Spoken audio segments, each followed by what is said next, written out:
आज के इस महासम्मेलन में यहाँ उपस्थित हमारे कोल जाति के महान नेतागण और अनेक राज्यों से आए हुए हमारे कोल जाति के लोग, आप सभी का मैं इस पावन धरती जामताड़ा में बहुत बहुत अभिनंदन करती हूँ। आप सभी का यहाँ पे आने का बहुत बहुत धन्यवाद करती हूँ कि आप लोग यहाँ इस धरती पे आए। यहाँ देखें, हमारे समाज के बहुत सारे लोग ऐसे जगह पे हैं जिनको पता नहीं है कि हमारे कोल जाति में भी इतने बड़े बड़े महासम्मेलन होते हैं। और जैसे हमारे यहाँ उपस्थित हैं आसाम के बहुत सारे मेहमान आए हुए हैं हमारे कोल जाति के, मैं उन सभी का इस पावन धरती पे तुम्हारा अभिनंदन करती हूँ कि आप लोग इस पावन धरती पर आए और हमारे बीच अपने बातों को रखें, ताकि हमें भी लगे कि हमारा कोल समुदाय बहुत बड़ी संख्या में है इस भारत में। क्योंकि अभी तक हम जहाँ कहीं भी जाते हैं, कॉलेज स्कूल वगैरह, तो हर जगह बोला जाता है कि ये कोल जाति क्या है, क्योंकि हर एक कास्ट को अपना अपना एक जगह मिला हुआ है, लेकिन कोल एक ऐसा जाति बन के रह गया है जिसको अपना पहचान बताना पड़ता है कि कोल कौन सा जाति है। ये शायद आप सभी लोगों के साथ भी होता होगा कि कोल कौन जाति है, ये सवाल हर जगह पूछा जाता है, क्योंकि ना हम लोग संथाल में आते हैं ना ही जनरल में आते हैं।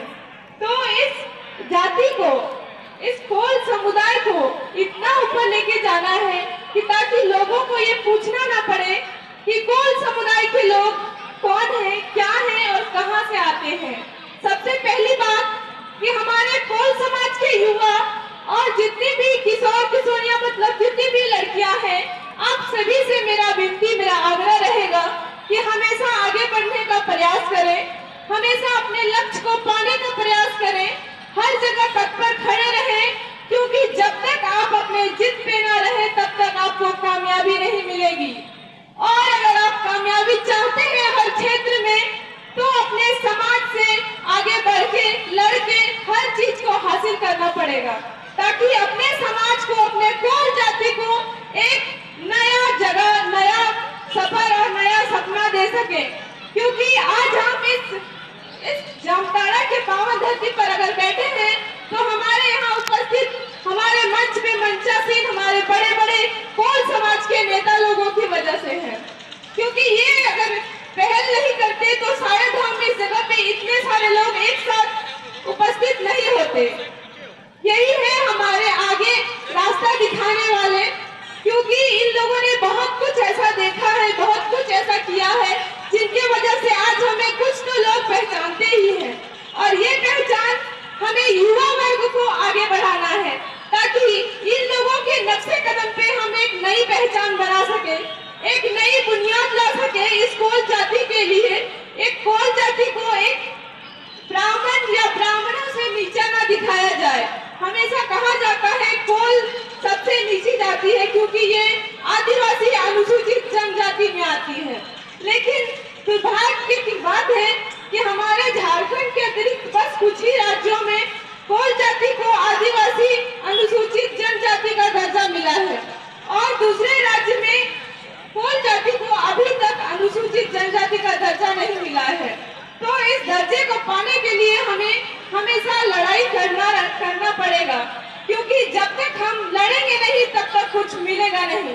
इसलिए सबसे पहले है कि अपने युवा, अपने बच्चों को पढ़ाएं, लिखाएं, आगे बढ़ाएं। अगर बच्चे शिक्षित हो और आगे बढ़ सके तो अपने हक के लिए लड़ाई लड़ सकते हैं।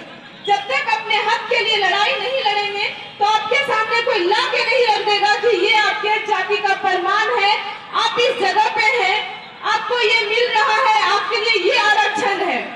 कोई आपको देने वाला नहीं है, ये खुद लिया जाता है। और जब तक हम अपने कर्तव्य को पूरा नहीं करेंगे तब तक पीछे नहीं हटेंगे, क्योंकि कोल जाति को आगे लेकर जाना अब शायद युवाओं के हाथ में है।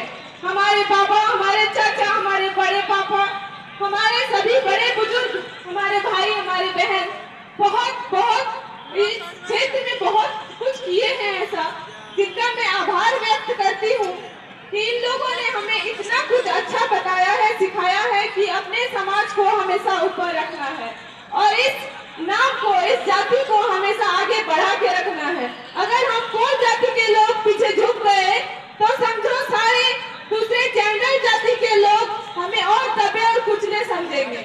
इसलिए आप सभी से अनुरोध है मेरा कि आप सभी अपने लिए लड़े, अपने हक के लिए लड़े, कभी पीछे ना हटे। और यही सब कह के मैं अपने वक्तव्य को यहीं पे समाप्त करती हूँ। आप सभी का फिर से धन्यवाद यहाँ उपस्थित होने के लिए और इतना समय देने के लिए। आप सभी को बहुत बहुत धन्यवाद और क्षमा चाहती हूँ कि मुझे अपने भाषा में थोड़ा बोलने में थोड़ा दिक्कत होता है, इसलिए मैंने हिंदी से बोला, इसलिए मैं आपसे, आप लोगों से क्षमा मांगती हूँ। आप सभी का फिर से दिल से धन्यवाद यहाँ आने के लिए।